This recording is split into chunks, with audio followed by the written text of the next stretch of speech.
Kilo, मोटे मोटे आलू आ गए, आलू किलो। आज सब्जी आ गई, सब्जी किलो, ताजा सब्जी, बेहतरीन साफ है, सब्जी आ गई, सब्जी किलो, आलू किलो, बताओ किलो, गोभी किलो, पालक किलो, गाजर किलो, लाल टमाटर किलो, सावे मिर्चा किलो, केले आ गए, केले किलो, बड़े मीठे मालदे आ गए, मालदे। अस्सलाम वालेकुम। क्या नाम है आपका? इमाम बख्श।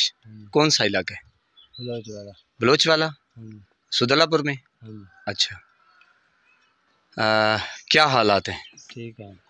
कैसा जा रहा है ये सब्ज़ी लोग लेते हैं, हालात कैसे जा रहे हैं? आप यानी कि गली गली घूमते हैं, हालात सही क्या नहीं? हालात सही क्या नहीं? मसलन की मेरे वे गाहक बहस ज़्यादा करें गिंदे कहने। अच्छा, नहीं उनको महंगाई महसूस थींदी है या महंगाई तुसां खुद उथो माल चेंदे वे तो किवें महसूस थींदे कि वाकई महंगाई है? वाकई महंगाई। अच्छा, हुकूमत को क्या आखसो? हुकूमत को क्या आखना? नहीं मसलन कम अज़ कम इतनी चीज़ां तो सस्तियां देवे, यानी कि ज़ाहिर है तो सस्ती मिल सी तो तुसां लोगों को सस्ती रेसो, इवें ना सही?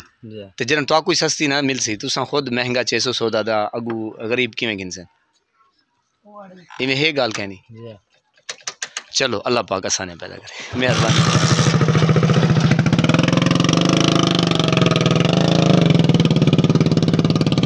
ये देखें जनाब, अभी आए हैं, किसी ने इनसे सब्ज़ी नहीं ली, तो ये हालात हैं आपके सामने। यानी कि बंदा परेशान है यार, बहुत ही अफसोस होता है, यकीन करें।